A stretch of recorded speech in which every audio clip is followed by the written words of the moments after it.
He yields back. Chair recognizes the gentleman from Utah, Mr. Curtis. Thank you, Madam Chair.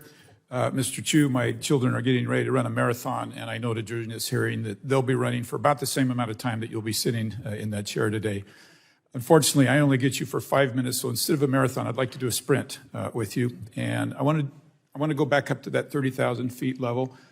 Would you agree with me that Section 230 was created to protect platforms like yours from lawsuits when you distribute information? Don't overcomplicate it, just like 30,000 feet. Yeah. So then would you agree that there's a line drawn between publishers of information and distributors of information, specifically in the Section 230 language? I think 230 is a very complex topic. I understand, but remember, we're at 30,000 feet. So in short, your platform distributes content that other people's publish. One of the early challengers to Section 230 was when AOL refused to take down a post of somebody that had inappropriately put associated a phone number with the Oklahoma City bombings. The courts ruled that AOL was not liable for that post because of Section 230. Now, I want you to do a hypothetical with me because I'm going to use the absurd to try to make a point here. Let's suppose hypothetically that AOL, instead of just posting that, actually wanted to magnify that voice, and so they took out an ad in the Wall Street Journal linking that phone number with the Oklahoma City bombing. And let's suppose they didn't stop there, but they went further, and they took out a Super Bowl ad linking that phone number with the Oklahoma City bombing. And let's suppose, hypothetically, they didn't stop there. They sent a flyer to every home in America linking that phone number to the bombing. And I guess the question is, would AOL have moved from a distributor to a publisher in this made-up example?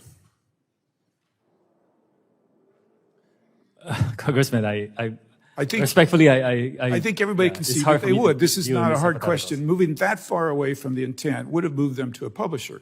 So my question is platforms are protected because they post content, but I want this room to see, not just you, the protection has limits.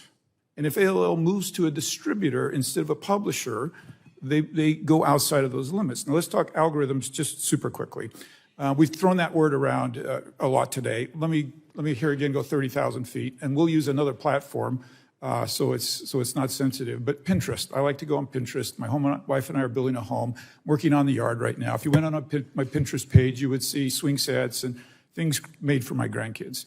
Now, another hypothetical, let's suppose that there's some devious intent inside Pinterest, and they decide they want to influence John Curtis with these algorithms, and they want me to believe it's the end of the world. And all of a sudden now I'm buying bomb shelters instead of swing sets for my kids.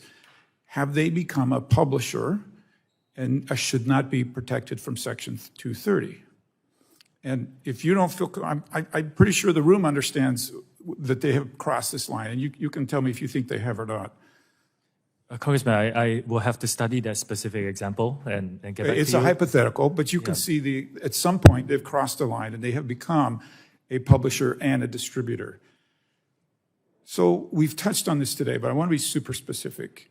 Is it possible that TikTok had enough data, could get enough data on me that you could use artificial intelligence and your algorithms and machine learning to write an algorithm that could persuade me to change how I view a policy issue?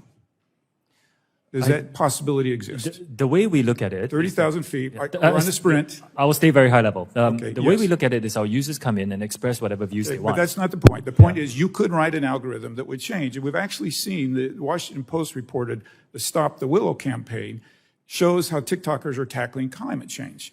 I think that's all fine, right, and all good, unless somebody has interjected into that and magnified or diminished voices in that. And what I'm proposing to you today is that pushes them across the line from a distributor to a publisher if they make those decisions. Now, serious allegations have been made against your platform and others, many of them here today, and you're not new to these allegations. This isn't your platform, but some time ago, there was an allegation that a platform recommended ISIS-related videos. We've talked about the weight loss videos. We didn't talk about it, but they're still in the elections. Whatever the motivation, I'm trying to point out that as you move from a publisher, as you manipulate this data with algorithms, that you step out from the protections of Section 230. Do you see that logic? This is a very complex. I understand it's very complex, but you see the logic. In your mind, has TikTok ever stepped across the line from a distributor to a publisher? Congressman, again, this is a very complex topic. I will need to get back to you on I this. understand that. Okay, and finally, you very quickly, you produced a video that now is well known about your visit here and today in Washington, D.C. Can you tell me 100% that no TikTok employees manually manipulated that to get more views? I checked, and as far as I know, there was no boosting and heating. I went viral organically. Okay, Madam Chair, I'm sorry I'm out of time. I yield my time. Gentleman yields back. Chair recognizes Ms. Blunt.